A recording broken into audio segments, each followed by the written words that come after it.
say. Buggity, buggity, buggity! Let's go racing! Let's go racing, boys. NASCAR racing, boys. No shortage of action at Bristol. Oh, yeah. I love this place. It's a driver's racetrack. There's going to be some beating and banging. There's going to be a lot of parts flying around him. Kyle Busch winning the Food City 500. Love it when it's 4 wide. Love it when it's fast. Love it when the leaders cross the pack is moving past. Love it when they're making lots and lots of noise. Can't wait to hear the double say. Buggity, buggity, buggity! Let's go racing, boys. Let's Come go on. racing, boys. NASCAR racing, boys. Fox Sports welcomes you to Bristol Motor Speedway. A chilly, cloudy day here in the northeastern part of Tennessee, and this is the Roman Coliseum of NASCAR. Gladiators behind the wheel. Ultimate racing, often leading to ultimate fighting. It is survival of the fastest. Will front row guys, Jeff Gordon, Jimmy Johnson cruise? How about Carl Edwards? Can he get a grip on things today? Or will we stroll down memory lane with Dale Jarrett? The answers lie 500 laps away in the Food City 500, and it's NASCAR on Fox. The weather should be okay today after rain hit here most of the weekend. From the Hollywood Hotel, we are trackside. It's where America gathers every weekend for NASCAR. A couple of guys who've owned this place. 12-time winner Darrell Waltrip, champion crew chief Jeff Hammond, and I'm Chris Myers. That's right. Bristol, Myers, and today, Squeaky. Not Squib. He's got a little bit of a... I'll be squiggy today. A little bit of a sore throat, but he is excited because we've already had, whether it's been an oil cover, tires, we've had a push here, we've had rain there, short track racing today. What should we expect? Well, excitement. I mean, it's going to be so exciting. These cars, they just put on a whale of a show here, and I wish I could tell you how excited I am. I'm getting ready to say, what did he say? Well, his voice, because he was hollering to be excited here this exactly. weekend. The excitement Darrell's talking about here at Bristol is like no other racetrack we go to. And the thing about this racetrack this time, it's so unique, is the fact these guys are going to be able to go side by side like we've never seen them in the spring in recent years. So the beating and the banging and the shoving, it's still going to be Bristol. But because of the side-by-side racing, you better pull them belts tight one more time, as Larry Mack likes to say. And the rain caused the cancellation of the qualifying, so we go back to the 2007 owner points last time. Jimmy Johnson on the pole along with Jeff Gordon up front. So Kyle Busch won the very first race in the car of tomorrow here at Bristol last year, but in the car now on a new surface, newly tracked resurface. Kyle is hoping to add to his points lead and win back-to-back. Here comes the wild thing. You know the man I want? Kyle Busch.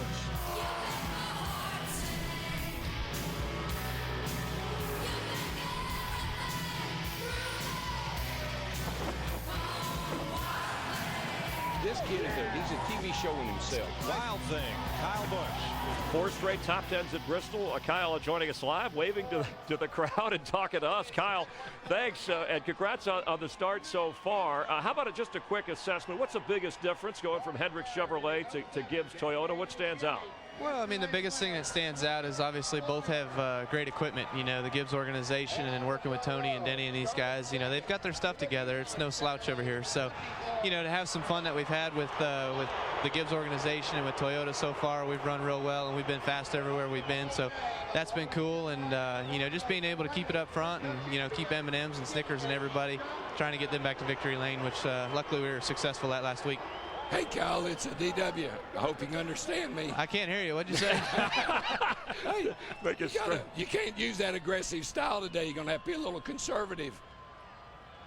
Yeah, you will. You're right. You know, we've got to make sure that that we go out there and we ride around for a while. I mean, it's 500 laps here in Bristol. You know, I don't think we're racing the weather today.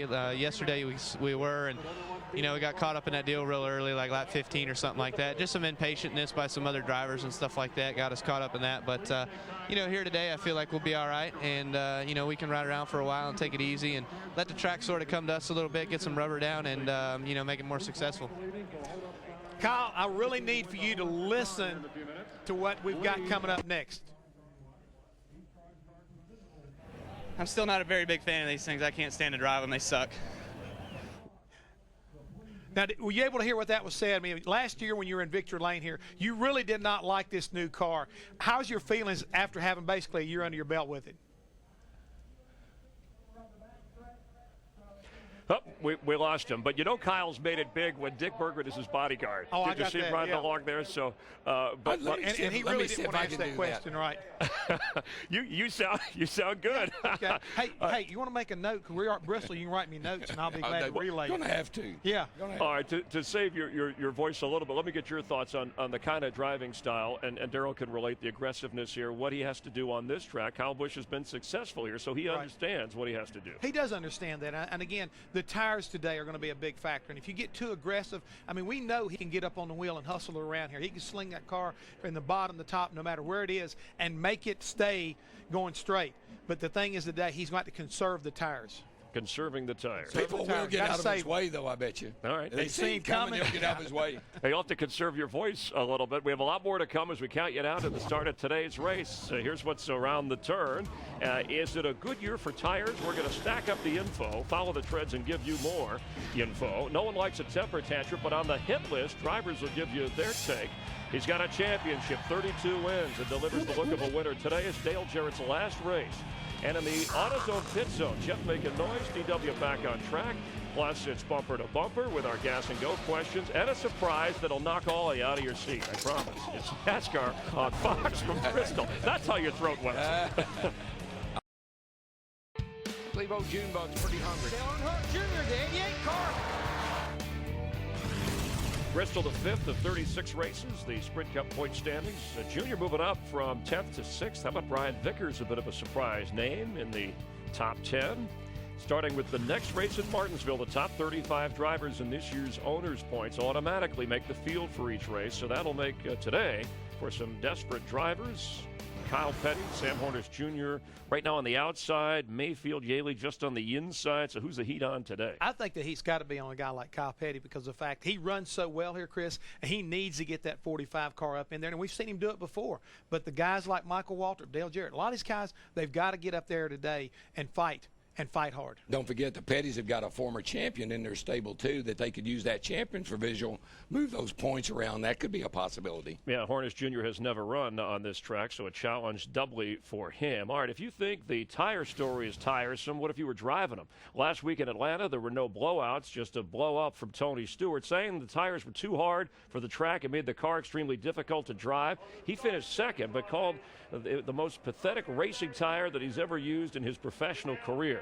After a meeting with Goodyear executives, Tony didn't budge, but he added that he spoke in frustration and apologized to the people who work at Goodyear. Now, some of the drivers actually supported Tony, were a little more diplomatic, but will the tires be an issue today at Bristol? I think they will, Chris. It's because of the fact they tried to give the tires more grip, and in the process, they're actually wearing a little more aggressively. And on top of all that, the rain we've had here has washed all the rubber off this racetrack. So these first few runs, I mean, first probably 150, 200 laps, it's going to be real dicey whether or not you can get up on the wheel and how aggressively you can attack this racetrack. The tires themselves may not be a problem, but the wear, the rubber is building up on the outside of the track. That's caused a lot of problems in practice. Real quick, Marbles. Some drivers handle tires better. I mean, Kyle and Tony seem to do all right on those tires. You've got to learn how to pace yourself. That's the whole thing. You got to know what you're working with here. If you attack that corner, you're going to wear the right front tire out. If you get the car loose and sideways, you're going to wear the right rear out. So you've got to learn how to be patiently aggressive, and that's what you got to do. You got to float it off in that corner.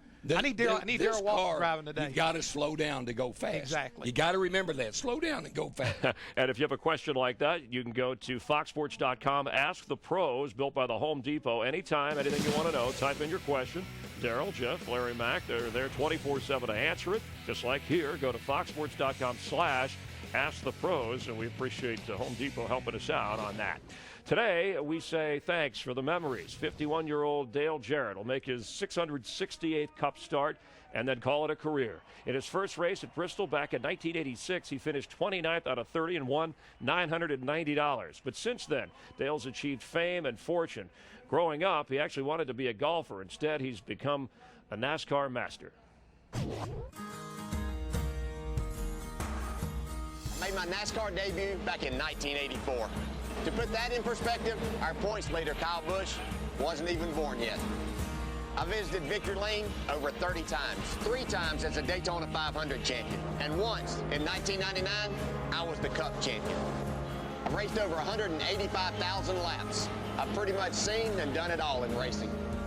It's been a privilege and an honor to be called a NASCAR Cup driver. And today, I bid farewell as I make my 668th and final points race start. And what better place to end your career than Thunder Valley, Bristol Motor Speedway. Two-time NASCAR champ Ned Jarrett, his father, here to watch his son. A lot of DNA will continue. This is NASCAR on Fox.